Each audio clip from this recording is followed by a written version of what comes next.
Góðan daginn, Sigríður Ósk Bjarnadóttir heiti ég dósent við umhverfis- og byggingaverkfræðideild Háskóla Íslands og mér langar aðeins að nýta tækifærið í dag og kynna fyrir ykkur grunnnámið í umhverfis- og byggingaverkfræði við Háskóla Íslands.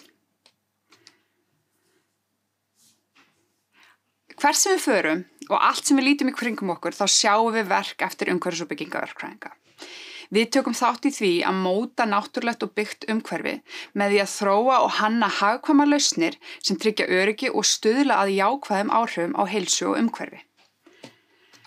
Ef við horfum kannski aðeins breiðara, í svona breiðara samhengi, þá myndi ég segja að starfsvið verkfræðinga almennt alveg ofboðslega fjölbreytt. Og það raunar þessi fjölbreytileiki sem leiðir til þess að verkfræðingar hafa almennt alveg ofboðslega mikla möguleika þegar kemur að starfi og þetta starf mjög skemmtilegt.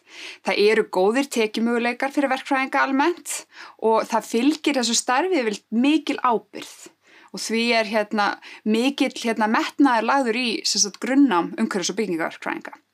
Þetta eru fjölbreytt viðfangsefni sem við vinnum við og svo kannski það sem mér finnst einna skemmtilegast við verkfræðinámið að þetta í raun og veru menntun án landamæra. Þegar þið ljúkið grunnnám við umhverfis- og byggingaverkfræðideild þá ykkur í raun og veru bara frjálst að fara hvert sem í heiminum til þess að fást við alls konar verkfræðileg vandamál og leysa þau. Og svo vonum við og ég að þið komið einhvern tímann heim aftur og hjálpið okkur að byggja upp íslenskt samfélag með ykkar reynslu sem þið fáið annars staðar að.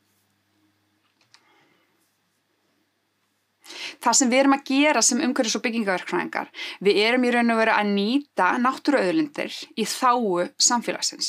Það að segja, við erum að reyna að taka þessi efni sem jörðin gefur okkur og við erum að reyna að byggja upp innviði sem við þurfum til samfélagsins. Þannig við erum kannski helst að horfa á hvað til á Íslandi til dæmis. Að helsta grunnefni Íslands eru steinefni, þar sem við erum að taka upp úr jörðinni, steinarnir og mölin og sandurinn. Því ofboðslega mikilvægt fyrir umhverfis- og byggingaverkfræðinga að skilja jarðfræði, skilja jarðtækni og jarðeðlisfræði. Það að segja við þurfum að skilja hvernig jarðskjálftar hafa áhrif á jörðin okkar. Ef við erum að reyna að hanna einhverja innviði eða mannvirki eða til dæmis brú, þá þurfum við að skilja í raun og veru hvernig jörðin hreyfist og hvernig mannvirkin okkar taka við þessum hreyfingum. Við þurfum líka í raun og veru að skilja mikið þessi efni sem við erum að velja til þess að byggja upp þessa innviði. Við erum að taka þessi fastefni úr jörðinni en við þurfum að skilja og velja rétt efni fyrir rétt verkefni. Þannig að ef við erum að hanna brú sem á að standa í vatni, erum við þá að velja steypu eða stál eða tré. Og þetta í raun og veru það sem við þurfum svolítið að meta og skilja í raun og veru hvernig þessi efni, hvernig við náum því besta fram úr þessum efnum til þess að byggja mannvirki og innviði sem eru öruggir. Og standast líka þessar álagsforskningar, þessar hreyfingar. Við erum líka sérfræðingar í lofti og vatni. Við þurfum að skilja hvernig vatn og loft hreyfast. Við þurfum að skilja vel þessa straumfræði sem þarna á bakvið. Umhverfis- og byggingaverkfræðingar hanna fráveitur og vatnsveitur þannig að við getum lifað við þessar nútímalegu væntingar sem við höfum. Við erum mikið að spá í, eða okkur rosalega að við erum með há vatns- og loftgæði. Það sem við erum að taka inn, þannig bæði vatni sem við drekkum og lofti sem við öndum að okkur, þarf að vera við bestu gæði, þetta þarf að vera hreint. Og þetta það sem verkfræðingar eru sumir að fást við. Við þurfum líka í raun og veru að skilja þessa orku sem kemur úr þessum náttúruauðlindum. Það ofboðsleg orka fólgin í vatni og lofti og og vindi og líka þessum lífrænu úrgangi. Hvernig getum við beislað þessa orku og komið hann einhvern veginn í notkun í þágu samfélagsins? Þetta allt eitthvað sem sérfræðingar okkar frá umhverfis- og byggingaverkfræðideild að fást við. Við erum líka sérfræðingar í hinu byggða umhverfi. Við erum að hanna mannvirki. Þá erum við að tala byggingar, vegir og brýr sem eru tilbúin að standast í raun og veru þær álagskröfur og þær álagsforsendur sem við höfum til dæmis á Íslandi. Svo ég sagði áðan, það mikið jarðskjálfta á Íslandi en það líka alveg ofboðslegt vindálag. Þannig við þurfum að hanna í raun og veru byggingar sem eru öruggar og hagkvæmar en eru samt að tryggja alltaf þetta öryggi. Þannig við erum rosalega mikið að vinna með þetta, hvað að gerast í kringum okkur. Við erum líka að spá í umferðinni, hvernig komumst við frá A til B? Erum við að farast með bílum eða erum við að ferðast með hjólum eða erum við gangandi? Allt þetta þarf að vinna saman til að koma fólki á sem öruggastan hátt frá A til B. Umhverfis- og byggingaverkfræðingar eru líka sérfræðingar í skipulagi. Hvernig eigum við að skipuleggja til dæmis þéttbýlissvæði til að taka við þeim breytingum sem við erum kannski að fara að sjá á næstu 50 árum. Við erum að fara að sjá mikla fólksfjölgun til dæmis í Reykjavík. Hvernig í raun og veru skipuleggjum við upp ný hverfi í borginni til að tryggja við höfum nægt húsnæði, næga innviði, vegi, hjólastiga, allt þetta og í raun og að það sé næg þjónusta til þess að þjónusta þetta fólk sem á að búa á þessum svæðum. Við erum líka mikið að spá í umhverfisfótspori. Við erum að spá í hvernig þessi mannvirki sem við erum að hanna í raun og veru kannski hafa sem minnst umhverfisáhrif. Við viljum raska umhverfin okkar eins lítið og hægt er. Ef við horfum á kolefnisfótspor mannvirkja þá erum við farin að skoða í raun og veru að velja ýmis byggingarefni út frá því hvað hefur sem minnst kolefnisfótspor. Við erum líka mikið að spá í innivist og útivist. Þegar við erum að hanna til dæmis byggingu þá snýst þetta eiginlega allt notendan. Er hann öruggur og líka líður honum vel inn í byggingunni? Hvernig eru loftgæðin inni? Hvernig loftstreymið í gegnum bygginguna? Þannig þetta allt eitthvað sem við erum í raun og veru að fást við hér í umhverfis- og byggingaverkfræðideild. Verkfræðingar eru tæknifólk. Við erum mikið að vinna með nýjustu tækni. Þannig í grunnnáminu við umhverfis- og byggingaverkfræðideild Háskóla Íslands þá það að fara að vinna mikið með reikni og teikniforrit, mæli og stýritækni og svo sum ekki að fara að skoða véltækni. Það sem kannski að koma meira og meira inn núna þessi stafræntækni eða smart technologies og ef við horfum kannski á til dæmis fyrirbæri eins og smart cities og smart buildings, hér erum við að nota mikið af til dæmis í byggingum skynjara til þess að tryggja við erum að hámarka orkunýtingu. Þannig til dæmis ef þú ert með herbergi og það enginn að nota þá eiga ljósin væntanlega að vera kannski slökkt en það eru til skynjara sem geta síðan skynjað þegar þú labbar inn í herbergið og þá kvikna ljósin.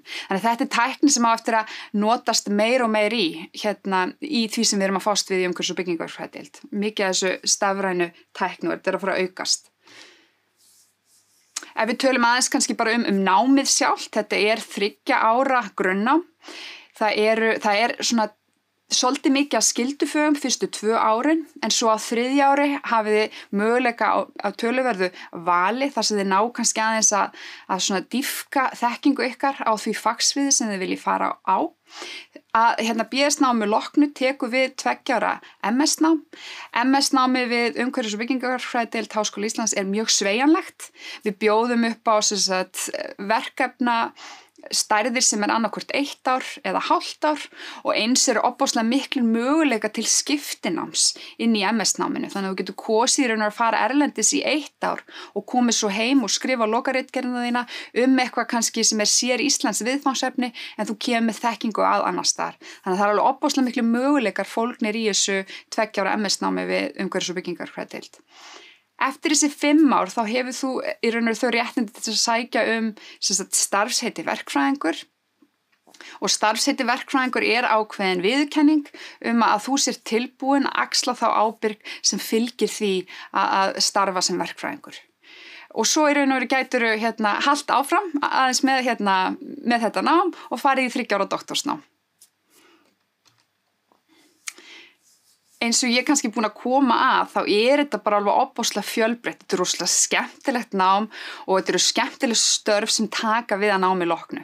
Ef ég horfi bara á vini mína sem koma með mér upp í gegnum umhverfis- og byggingaverkfræðideild, við erum út allt. Umhverfis- og byggingaverkfræðingar eru út allt að fást við alls konar verkefni. Sumir eru að hanna brýr og stórar byggingar eins og spítala sem eru flókin verkefni. Aðrir eru kannski að vinna við það að prófa nýjar sementsblöndur sem eru að reyna að keyra niður kolefnisfótspor steinsteypu á Íslandi. Aðrir eru að vinna í mælingum og eftirliti. Sumir eru í greiningum og eru að reikna út alls konar líkindur á hinn og þessu. Við erum líka að vinna á skipulagssviði við til dæmis aðalskipulag Reykjavíkur, nýja hverfið í Skerjafirðinum til dæmis. Mörg okkar að stjórna jafnvel fyrirtækjum, aðrir í verkefnastjórnin, en kannski það sem við höfum öll sameiginlegt það að við erum að reyna að leysa verkfræðileg vandamál á sem bestan og sem hagkvæmastan hátt í þeim verkefnum sem við erum að vinna. Þannig að eins og ég segi, þetta bara alveg ofboðslega fjölbreytt og það margt sem getur tekið við þegar þeir eru búið með nám hjá okkur. Þá auðvitað bara spurningin, BS-nám í umhverfis- og byggingaverkfræði fyrir þig og að sjálfsögðu svarið já. Ef þú vilt taka þátt í að þróa sjálfbært samfélag, ef þú vilt beita raunvísindum við úrlausna brýnna verkefna, ef þú vilt hafa góða tekjumöguleika og líka ef þú vilt hafa fjölbreytta starfsmöguleika og líka ef þú vilt hafa alþjóðlega yfirfæranlega sérfræðiþekkingu, þá umhverfis- og byggingaverkfræðideild akkurat fyrir þig. Inntökuskilyrðin eru stúdentspróf og traustur bakgrunnur í stærðfræði, eðlisfræði og náttúruvísindum. Ég vona að ég vakið áhuga ykkar á umhverfis- og byggingaverkfræði við Háskóla Íslands, en ef þið eru með einhverjar spurningar þá endilega hafið þið samband við nemenda þjónustuna okkar. Það tölvupóstur, það hægt að kíkja á netspjallið á hi.is, hér símanúmer ef þú vilt heyri í okkur, svo bendi ég ykkur endilega á að kíkja á hi.is og það hægt að skoða spurðu nema námið og það mjög gaman að fá innsýn nemenda í þetta nám sem þið að fara að velja ykkur í framtíðinni. En allan ég hlakka bara ofboðslega til að sjá ykkur og ég þakka kærlega fyrir áheyrnina í dag.